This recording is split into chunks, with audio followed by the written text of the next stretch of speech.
नमस्कार।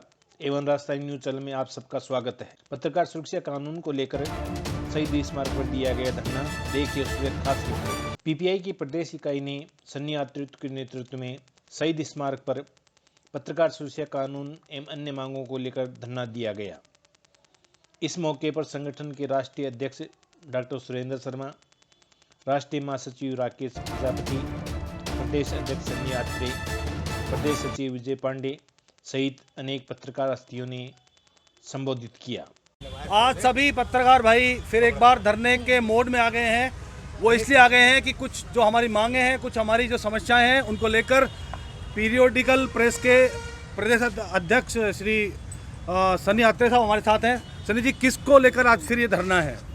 देखिए, आपको पता है कि मीडिया के लिए, पत्रकारों के लिए कांग्रेस ने घोषणा पत्र में 5 बातों का जो उन्होंने जो वादा उल्लेख किया था, उसमें सबसे प्रथम था पत्रकार सुरक्षा कानून, जैसे वो कि बहुत आज अति आवश्यक हो गया। आज देख लें, अभी लेटेस्ट खबर है कि 22 गोदाम में 2 नेशनल न्यूज के जो पत्रकार थे उनके ऊपर हमला हुआ। उससे पहले मुझे भी अभी लेटेस्ट ही जो सिरोही से, रानीवाड़ा से जो एक्स MLA हैं रतन देवासी, उसके गुर्गे ने मुझे भद्दी गालियाँ दी। उससे पहले भी डिप्टी ने मुझे धमकी दी थी। और पत्रकारों पर आए दिन हमले हो रहे हैं, ये मीडिया रिपोर्ट्स है।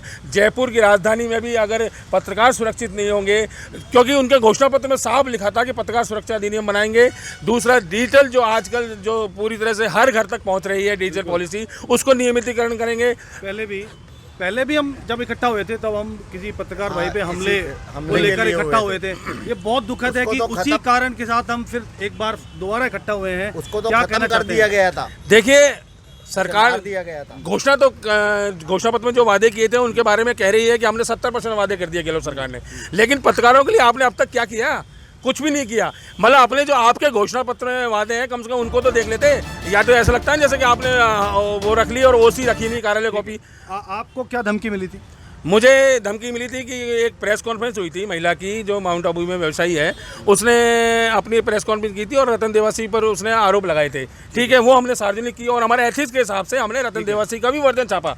बावजूद उसके मुझे गाली की धमकियाँ मिली। कौन से थाने में और कौन से पुलिस अधिकारी से बात हुई है आपकी? मैं आपको ये चीज़ और बताना चाहूँगा कि सबसे पहले तो हम इस मामले में DG साहब से मिले, उन्होंने आश्वस्त किया, उन्होंने अपने पत्र को आगे क्राइम ब्रांच में लिख दिया। दूसरा, मैं श्यामनगर थाने और गांधीनगर थाने के बारे में ये जरूर कहूँगा, अब तक उन्होंने कुछ भी कार्रवाई नहीं की है।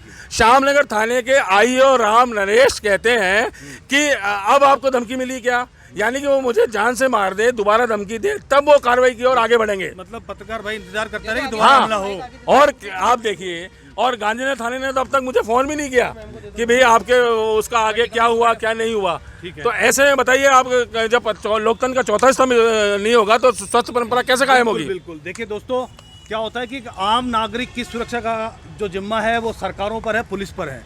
यहाँ पर चौथा स्तंभ जो पत्रकार है, बुद्धिजीवी वर्ग है, उस पर हमले लगातार हो रहे हैं। जी देखिए, आप ये समझते हैं कि हम विषम परिस्थितियों में काम करते हैं, हम उनकी जन उपयोगी योजनाओं को सरकार की सार्वजनिक करते हैं। कोई कमियां होती हैं, चौथा स्तंभ बनाया इसलिए था, विधायिका, न्यायपालिका और जो मीडिया का चौथा स्तंभ बनाया था कि इन तीनों पे इनकी नज़र रखी जाए, इनको सुझाव दिए जाए और इनके बारे में जो भी जानकारी है वो सार्वजनिक की जाए। लेकिन जब उनके ऊपर हमला हो रहा है तो 4 पहिए में से अगर एक पहिया कमजोर होगा तो कैसे फिर आगे लोकतंत्र चलेगा? सनी जी, ये तय हो चुका है कि सरकार इन पत्रकारों की तरफ कोई संज्ञान नहीं ले रही, कोई कार्रवाई नहीं कर रही। अब अगला कदम क्या होगा? देखिए, एक चीज़ मैं पहले कहना चाहूँगा कि हमारी खबरों पर आंदोलन होते थे, सब कुछ होता था। आज पत्रकारों की ये स्थिति कर दी है सरकार ने, गहलोत सरकार, जो कि मीडिया फ्रेंडली माने जाते हैं, लेकिन साल 2 साल से हम खुद देख रहे हैं, सारे मीडिया कर्मी देख रहे हैं, उनकी थानों में कोई वक़्त नहीं होती है। ऐसी स्थिति में अगर हमारे पर ध्यान नहीं दिया गया, हम सड़कों में आज पत्रकारों को उतरना पड़ रहा है। कितने शर्म की बात है राज्य के लिए, कानून व्यवस्था इतनी खराब पड़ी है। कदम क्या होगा? हमारा अगला कदम यही है कि अब हम